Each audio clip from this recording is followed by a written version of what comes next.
பேர் வந்து மணலி புதுநகர்ல இருக்கிற எழில் நகர். எழில் நகர் கிராமம் வந்து ரொம்ப வருஷம் வருஷம் இதே தான் தண்ணி, மழை தண்ணி ரொம்ப அதிக அளவுல மழை தண்ணி ரொம்பிடுது. அதுக்கப்புறம் இந்த கொசத்தலை ஆத்துல இருந்து திறந்து விட்ட தண்ணி ஃபுல்லா இந்த ஏரியா ஃபுல்லா தண்ணி வருது.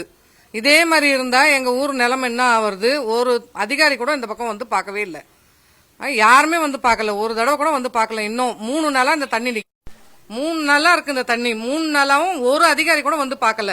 இப்படி இருந்தா எங்களுக்கு எப்போ விடிவு காலம் வரும்? நாங்க வருஷம் வருஷம் இதே மாதிரி பயந்துன்னு உட்காந்துட்டு இருக்கிறதா இருக்கு. வீட்டுக்குள்ள தண்ணி வந்துடுச்சு. நேற்றுக்கு நைட்டு ஃபுல்லா வீட்டுக்குள்ள தண்ணி வந்துடுச்சு. நாங்க எந்த சாமியும் கும்பிட முடியாது, எதுவும் பண்ண முடியாது. எங்களுக்கு வாழ்வாதாரமே இந்த மாதிரி இருந்தா நாங்க எப்படி ஒரு வேலைக்கும் போல. நாங்க வீட்டுல இந்த ஒரு வாரமா வீட்டுல தான் உட்காந்துட்டு இருக்கோம், வேலைக்கும் போல.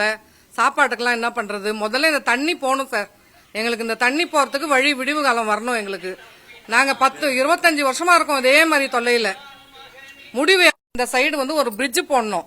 அந்த பிரிட்ஜ் போட்டு தரேன்னு சொல்லிட்டு ஒரு எம்எல்ஏ வந்து சைன் எல்லாம் பண்ணி கொடுத்துட்டு போனாரு.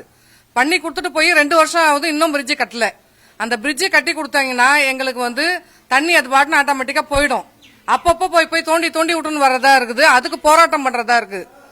போராட்டம் பண்ணி எங்க வாழ்நாள் இதே மாதிரி தான் போனோமா நாங்க போராட்டத்திலேயே. இது வந்து விச்சூர்ல இருந்து வர தண்ணி, வெள்ளிவாயல் தண்ணி, எல்லா கிராமத்து தண்ணியும் இந்த சைடு தான் சார் போகுது. எழில் நகர் வழியா தான் போகுது. இது வந்து ஆத்துல, கொசத்தலை ஆத்துல தான் போகும் ஃபுல்லா. கொசத்தலை ஆத்துல இருந்தும் இந்த பக்கமா வந்து ஃபுல்லா போய் கொசத்தலை ஆத்து வழியா போய் கடலுக்கு போகும். எங்களுக்கு போறதுக்கே வழி இல்ல. முதல்ல வருஷம் வருஷம் வந்து தண்ணி எடுத்து விடுறதா இருக்குது. ஒரு வண்டி வந்து ஜேசிபி வந்து நோண்டி அதுக்கு நாங்க போராட்டம் பண்றோம் பாருங்க. 2 மாசத்துக்கு முன்னாடியே போராட்டம் பண்றோம் சார் இந்த மழை தண்ணி எடுக்கிறதுக்கு. வெளியில எல்லாம் வரல சார். இவ்வளவு தண்ணி நின்னா எப்படி வர முடியும் வெளியில? பாம்பு நிறைய. நான் நேத்திக்கு ஃபுல்லா ஒரு 5 பாம்பு எங்க வீட்டு வாசல்லே வந்துடுச்சு. டெய்லி இதே மாதிரி பாம்பு மேய்ச்சிக்கின்னு இருக்கிற வேலையா இருக்குது. ரொம்ப கஷ்டமா இருக்கு சார். பூரா பாம்பு அதெல்லாம் விடுங்க, எங்களுக்கு தண்ணி போறதுக்கு வழி. இந்த மழைநீரில் பெரியதாக பாதிக்கப்பட்டுள்ள பகுதியில் மணலி புதுநகரை ஒட்டியுள்ள விச்சூர் ஊராட்சியில் அடங்கிய எழில் நகர் பகுதி மிகுந்த பாதிப்புக்குள்ளானது.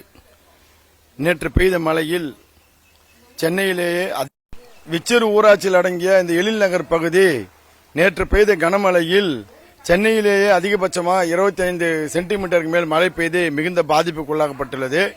இங்கே இருக்கின்ற மழைநீரானது அருகிலுள்ள ஊராட்சிகளான விச்சூர், வெள்ளிவாயல், பெருங்காவூர் ஆகிய இடங்களில் இருந்து அத்தனை கிராம நீரும் மழை வடிகால் இந்த எழில் நகர் பகுதி மூலமாக தான் மணலி புதுநகரில் பாலத்தின் வழியே வெளியே செல்லக்கூடிய ஒரு சூழ்நிலை உள்ளது.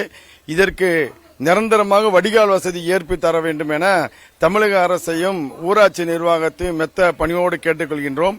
ஒவ்வொரு ஆண்டும் மழை காலங்களில் மழை என்று தீவில் சொல்லும் பொழுதே எங்களுக்கு பீதி உண்டான அச்சம் ஏற்படுகிறது. நான் இந்த ஏரியாவில் முதல் குடிப்பு வந்து 35 ஆண்டுகளாக நான் இங்கிருந்து வருகிறேன்.